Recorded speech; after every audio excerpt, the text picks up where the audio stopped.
Linus Pauling e seu diagrama fariam com que a gente preenchesse a distribuição eletrônica, gerando no final o 4s2 e o 3d4. Mas lembra, o subnível D tem 5 orbitais. Se você colocou elétron em 4, eles estão semi-preenchidos. Eles, então, por terem mais energia, vão excitar o elétron do 4s2 a saltar e, nesse salto, preencher o 3d4. Então, a distribuição correta para o elemento cromo é 4s1, 3d5.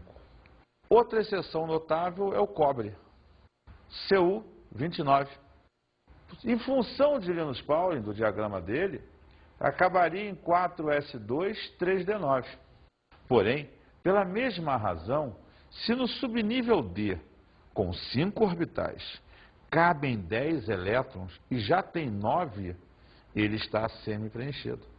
Significa dizer que ele exerce uma excitação no subnível 4s, fazendo com que o elétron salte para completar esse orbital. Então, a distribuição real ficaria 4s1, 3d10. Essas são as duas principais exceções que você tem quanto à questão das distribuições eletrônicas e que são interessantes nesse momento serem vistas para que você corrija possíveis falhas daqui para frente. Observa aquele esquema que agora aparece para você. Você vê nitidamente 4 regiões ali. À esquerda, observe que estão os elementos cuja distribuição eletrônica acaba no subnível S. Está lá NS. À direita, os elementos cuja distribuição eletrônica acabam em P. No meio, os elementos cuja distribuição eletrônica acabam em D. E embaixo, os elementos cuja distribuição eletrônica acaba em F. A partir dessa organização, foi gerada uma classificação de elementos de acordo com a distribuição eletrônica, observando que os elementos de cada região têm uma distribuição eletrônica pré-estabelecida. Sendo assim, os elementos vão ser chamados de representativos se a configuração for terminada em S ou P, ou seja, se os elementos estiverem à esquerda ou à direita da tabela, a família A. Elementos de transição ou transição externa, aqueles cuja configuração eletrônica terminam em D, é terminada em D. Veja você que se trata daquela parte do meio, onde todos os elementos têm sua distribuição eletrônica terminada em D. E os elementos de transição interna, cuja configuração é terminada em F, são aquelas duas linhas lá embaixo, os famosos lantanídeos e actinídeos. Observe então que num tom amarelo mais escuro estão as extremidades, que representam os elementos representativos. Num tom de amarelo mais claro está o meio ali, representando os elementos de transição ou transição externa. E embaixo, num tom de verde, temos os elementos de transição interna. Então, nós terminamos de avaliar o primeiro critério de classificação. Existe um outro critério que é em função das propriedades e características dos elementos, que então chamamos classificação dos elementos de acordo com algumas propriedades, sendo que o primeiro dos grupos são os metais. Características gerais: são bons condutores de eletricidade e calor, são sólidos nas condições ambientes, com exceção do mercúrio, e são maleáveis, dúcteis e brilham. Maleável é a capacidade do elemento em ser moldado. Você pode fazer uma esquadria, um banco, uma cadeira, e o metal aceita essa transformação. Dúctil é a capacidade de formar fios, arames.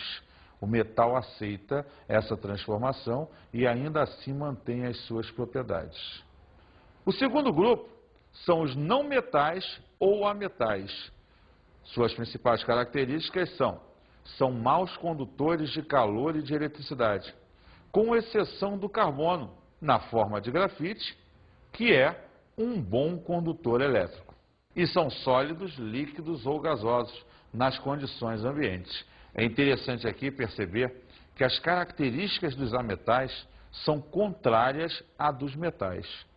E quando ele falou ali poder existir em 3 estados físicos, ele se refere à ideia de que o bromo é o único ametal encontrado no estado líquido na natureza. Os demais, alguns são sólidos ou gasosos. Por exemplo, o oxigênio é gasoso, o fósforo é sólido, o carbono é sólido, o hidrogênio é gasoso e assim por diante. Então, caracterize bem a imagem de que metal e ametal são elementos cujas propriedades e características são opostas, exceto a questão do estado físico, evidentemente, que não há uma oposição entre um e outro. Sendo assim, vamos avaliar o terceiro grupo de elementos em função das suas características e propriedades, os gases nobres. Apresentam reatividade muito pequena, sendo considerados, até pouco tempo, inertes. Veja, a reatividade é muito pequena porque praticamente o gás nobre não reage com ninguém, com nenhum outro elemento ou substância. Ser inerte é justamente não formar substâncias com esses outros elementos. Porém, hoje, por que se disse ali até certo tempo? Porque hoje já se conhece um composto à base de xenônio com flúor. Se você tem um que forma composto, não são todos inertes. Por isso aquela colocação. E, finalmente, ver um cara único, o hidrogênio, exceção à regra, já falado lá no início, entre na discussão da gotinha comigo, mostrando a você que ele estava no grupo errado. Ele não é metal alcalino, porque ele tem características e propriedades diferentes. Exatamente. Justamente por ser um cara diferente, ele é classificado normalmente à parte. Veja lá, no esquema a seguir, você percebe a organização dessa classificação. À esquerda e em cima está o hidrogênio, que é colocado à parte. Embaixo, ocupando a maior região da tabela, num tom amarelo mais claro, estão os metais. Num tom esverdeado, você tem os ametais ou não metais. E num tom amarelo mais escuro, você vê os gases nobres à direita da tabela periódica. Por falar nisso, vamos observar como é feita a distribuição eletrônica por gases nobres precedentes. Veja, a base é a seguinte: procurar o gás nobre de número atômico menor que do elemento anterior a ele. Até ali a distribuição está feita. E você só coloca o restante dos subníveis. Veja um exemplo. Sódio, número atômico 11. Gás nobre que precede ele, neônio 10. Na sua distribuição eletrônica, até 2 PCs tem 10 elétrons. Substitua pelo neônio e coloque o 3s1 no final. Distribuição reduzida ou por gás nobre precedente, neônio 3s1. Compreenderam? Entenderam a ideia? Vamos então agora trabalhar as nossas dicas de estudo.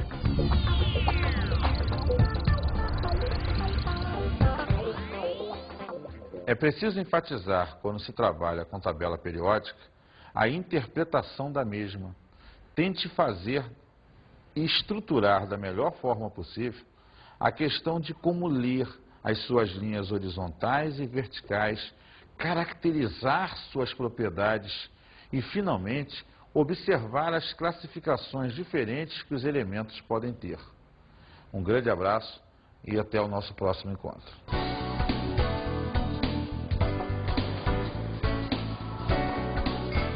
Na aula de hoje falamos sobre a classificação periódica dos elementos. E descobrimos que ao longo da evolução dos tempos, vários cientistas tentaram organizar as tabelas periódicas. E que hoje temos uma classificação periódica dos elementos efetiva, onde se pode interpretar, caracterizar e avaliar as propriedades de todos os elementos químicos, com uma precisão muito grande. E aprendemos a classificação dos elementos de acordo com a distribuição eletrônica. Vimos então que, em função da distribuição eletrônica, o elemento pode ser representativo se a sua distribuição acabar no subnível S ou P. Elemento de transição ou transição externa se acabar no subnível D. E um elemento de transição interna se a sua distribuição eletrônica acabar no subnível F. Bons estudos!